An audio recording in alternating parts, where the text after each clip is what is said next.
Preachers like Oral Roberts and Robert Schuller made a point of not using their electronic pulpits to comment on the controversial social and political issues of their time. But two other TV evangelists, Jerry Falwell and Pat Robertson, did not shy away from the politics of the secular world. They saw their TV ministries as a way to reach out to millions of viewers and turn them into millions of voters. We've got to raise up an army of men and women in America who call this nation back to moral sanity and sensibility. I call that the moral majority. In 1979, Jerry Falwell, pastor of the Thomas Road Baptist Church in Lynchburg, Virginia, founded Moral Majority Incorporated. This country almost went to hell. In order, he said, to save the nation from sinking deeper into what he saw as depravity and corruption, specifically a rise in homosexuality, sexual promiscuity, pornography, and abortion. We have government today that's supposed to be of the people, by the people, for the people, that has become in spite of the people. And they're supposed to be representatives of the people. And I think that we have to be convincing them that we are a majority, that we believe in the family, and we're going to be watching how you vote. And if you are not willing to change your view in favor of the family, then we'll have to get you out and put somebody in your place. Falwell had gained public recognition as a highly successful television preacher. When God wants to ring your bell, he knows where the button is. By 1978, his service, the old-time gospel hour, was carried by 327 television stations in the U.S. and Canada. The message is Baptist fundamental. Christ died for us and will return. The Bible is a guide for living. Fellowship and prayer. I think in this last quarter of the 20th century, if we're going to reach the world, we've got to use the media. I believe God gave the media to the church to evangelize the world. Reverend Falwell, do you think Jesus would have gone on television? I think he would have. He said, preach the gospel to every creature. Those were his words. And today, with a population of plus 4 billion plus people, there is no way of getting the gospel to the world by any other means than the use of the media. Falwell decided in October of 1979 to use his media exposure to convince his followers to get involved in politics. And if the nation doesn't come back to God, it's all gone. Pastor Jerry Falwell personifies the revival of revivalism and the way its activists are heading.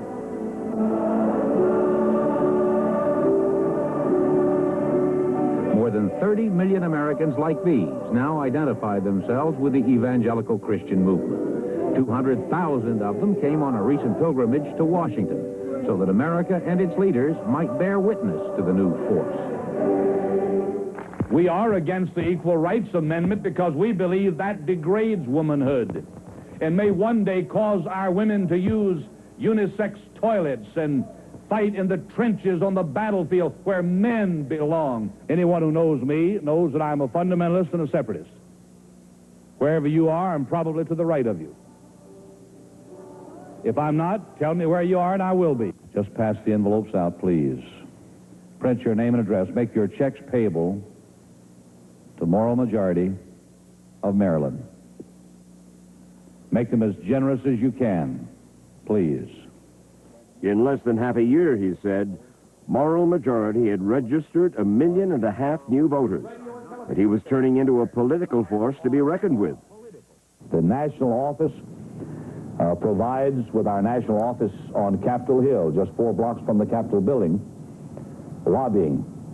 Dr. Bob Billings and his staff are active daily in lobbying in Washington. And by the way, you don't have to use other nice words, just lobbying. We knock on the door, we sit down with the guy, and we tell him this is what we want. That's lobbying. Who is from District 4, Congressional District 4? Bob Billings, Christian educator and evangelist, and executive director of Moral Majority, explaining how regular churchgoers could give a lobbyist plenty of political clout. So we'll contact the 50 men who in turn will call every congressional district director, who in turn will call every church within his congressional district.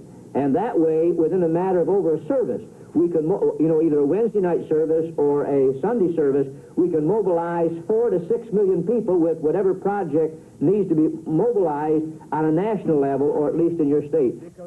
They call themselves the moral majority, the fundamentalists, the God-fearing people. Their evangelism has thrived in the electronic age, some calling it the electric church. Is there a libertine God of humanism, of homosexuality? They are vocal, well-financed, and their power is increasing. Their desire for political involvement is what this meeting is all about. For too long, Christians have seemed to think that politics was too dirty and messy for them to be involved in. I say to the extent that politics is dirty and messy, the answer isn't to turn your back on it and walk away. It's to go out and get yourself a bar of soap and roll up your sleeves and make politics clean again as it ought to be.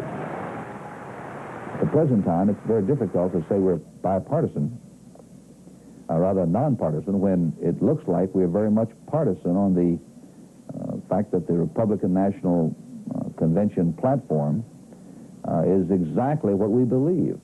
But the televangelist political activism raised some questions. Isn't that using religion for political purposes?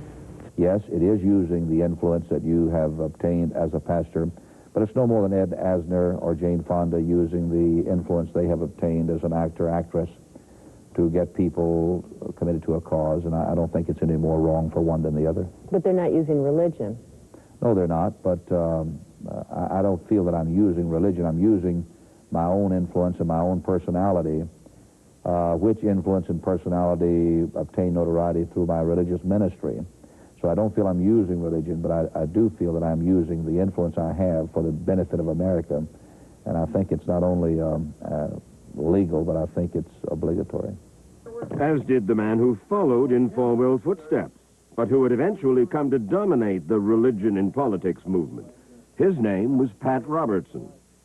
In the 80s, I began to see a moral breakup in America, a collapse of our families, the vendetta against religious values in our schools, the rapid rise of abortion on demand, essentially a breaking apart of the civility that had characterized this nation when I was a child and when I was growing up.